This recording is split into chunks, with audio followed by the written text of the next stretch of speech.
तो जी इस वक्त मैं मौजूद हूँ थाईलैंड में हथियाई में। अब मैंने जाना है यहाँ से बैंकॉक, क्योंकि बैंकॉक से आगे मुझे बस या ट्रेन मिल जाएगी कंबोडिया जाने के लिए। तो मैं ये प्रेफर करूँगा कि आप बैंकॉक से कंबोडिया जाने के लिए आप ट्राई कीजिएगा। आप प्लेन लें, ट्रेन या बस में मत जाइएगा, क्योंकि वो बड़ा हरासमेंट करते हैं और वो इलीगल मनी भी पैसे भी मांगते हैं एयरपोर्ट पे, चेक पॉइंट पे, सॉरी एयरपोर्ट पे नहीं मांगते। तो लिहाजा यहाँ से हथियाई से जाने के लिए बैंकॉक आपको ट्रेन भी मिल जाएगी, बस भी मिल जाएगी। दोनों हथियाई स्टेशन, बस स्टेशन से बस मिल जाएगी, हथियाई ट्रेन स्टेशन से ट्रेन मिल जाएगी। बल्कि अगर आपने प्लेन से उड़ के जाना है तो हथियाई एयरपोर्ट भी है, तो वहाँ से उड़ के आप चाहे सीधा बैंकॉक चल जाओ या सीधा कंबोडिया चल जाओ। तो जा रहा हूँ मैं जी ट्रेन के ज़रिए, तो देखते हैं। तो जी इस वक्त मैं मौजूद हूँ हथियाई का ट्रेन स्टेशन है। तो ये आप देख सकते हैं पीछे ट्रेन है मेरे, तो वेट कर रहे हैं जी ट्रेन का। ट्रेन कहते हैं कि जी तकरीबन आएगी 2:30 पे। तो अभी तो 1:45 हुए हैं। तो आप देख सकते हो बड़ी सी इन्होंने घड़ी लगाई हुई है वो पीछे। अच्छा एक चीज़ है दिखाने वाली, आपको दिखानी थी यहाँ पे। ये देखिए ये ब्लोर लगे हुए हैं, ये ऊपर ना बड़े बड़े ब्लोर लगे हैं। ये क्या करते हैं, इनके अंदर मोटर लगी हुई है कि ये हवा को एग्जॉस्ट करते हैं। तो यह हवा आगे पीछे करते हैं जिससे फ्रेश एयर साइडों से दाखिल होती है। तो ये एक अच्छी टेक्नोलॉजी, अच्छी चीज़ है देखने को। तो शायद एक ट्रेन आई है मगर ये मेरी नहीं होगी, क्योंकि मेरे ट्रेन के लिए तो टाइम है अभी। ये जी जब आपने टिकट लेनी है तो इसका भी छोटा सा लोचा है। तो वो ये है कि जी प्लेटफॉर्म 1 और प्लेटफॉर्म 2, वो दूसरी तरफ प्लेटफॉर्म 2 है, ये प्लेटफॉर्म 1 है। तो इस चीज़ का आपने ख्याल रखना है, इसलिए जैसे ही आपकी ट्रेन आए तो आपने उसमें बैठ जाना है।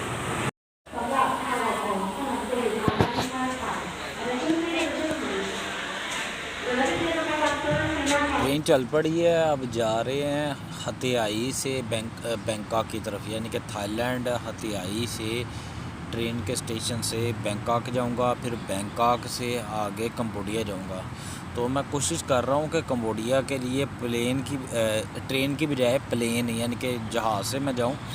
तो क्योंकि मैंने भी काफ़ी सुना हुआ है कि ये कंबोडिया एयरपोर्ट पर काफ़ी तंग करते हैं, तो इसलिए मैं कोशिश करूँगा कि मैं फ़्लाई करके ही जाऊँ। देखते हैं जी।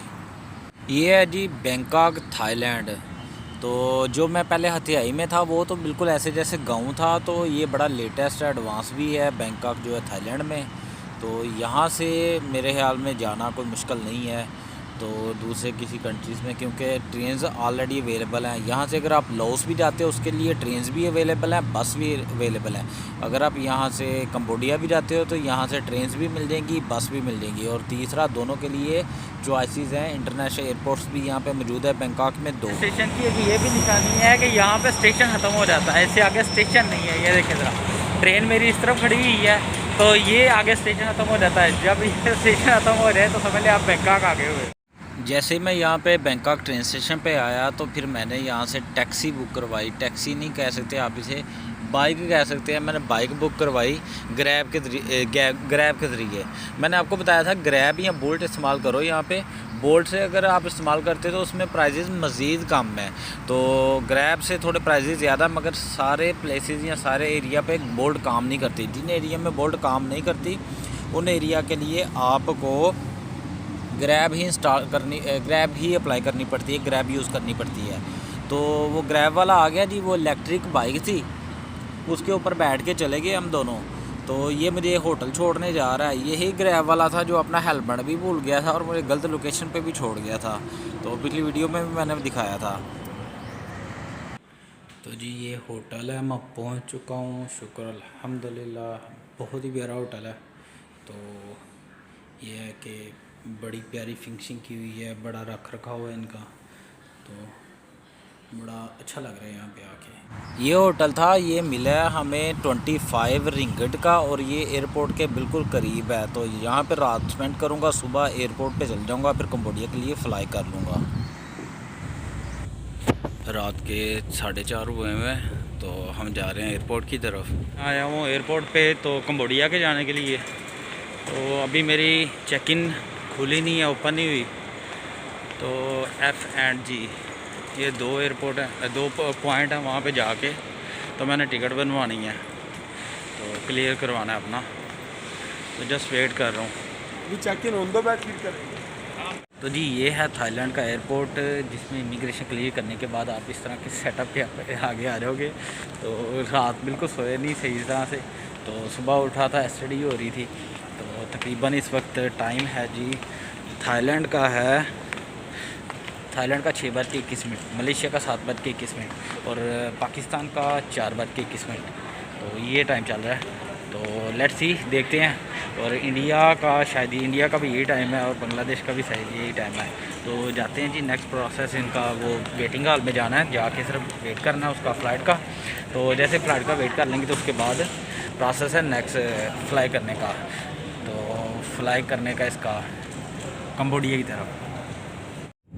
अब आ जाती है बात कि थाईलैंड की इमिग्रेशन क्या सवाल पूछती है अगर आपने वापस जाना है कंबोडिया, थाईलैंड से कंबोडिया जा रहे हो। तो उन्होंने कोई सवाल नहीं थे पूछे, कोई बात नहीं है। हाँ, मैंने ये था कि मैंने वापस आना है, मेरा ये प्लान था कि मैं थाईलैंड से कंबोडिया जाऊंगा, फिर लाओस जाऊंगा, लाओस से वापस थाईलैंड आ जाऊंगा। तो मेरा जो वीज़ा था वो था सिंगल एंट्री वीज़ा। तो इसके लिए मैं दोबारा लाओस से थाईलैंड एंटर नहीं हो सकता। इसके लिए मैंने एक वीज़ा और लगवाया।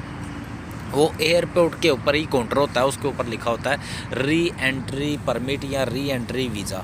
आपने क्या करना है, आपने उस काउंटर पे जाना है। तो आपने बताना है कि मेरा ये प्लान है, मैं वहाँ जा रहा हूँ, वहाँ जा रहा हूँ, वापस मैंने फिर थाईलैंड में आना है। तो आप मुझे री एंट्री परमिट दे दें।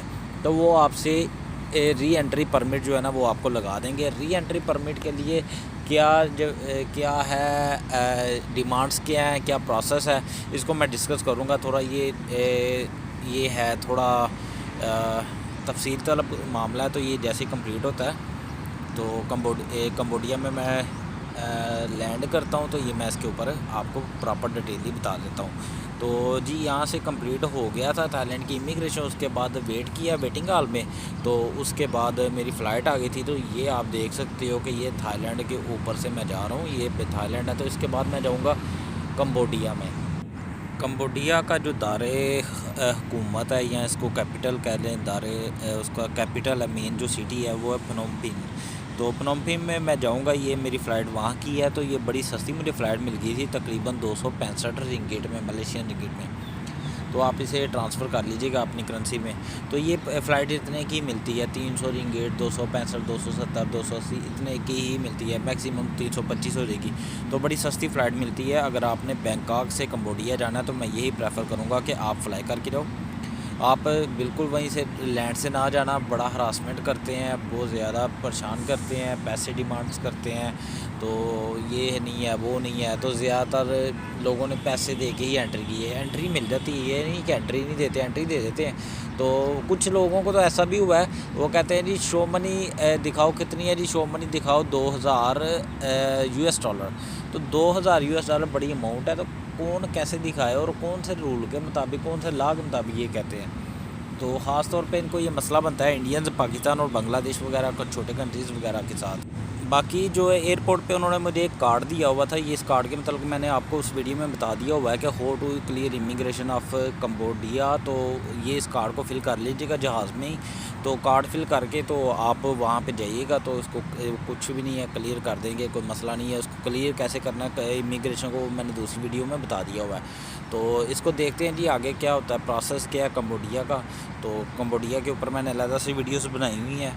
तो अपना बहुत सारा ख्याल रखिएगा, मेरे चैनल को सब्सक्राइब कीजिएगा। अस्सलामु अलैकुम।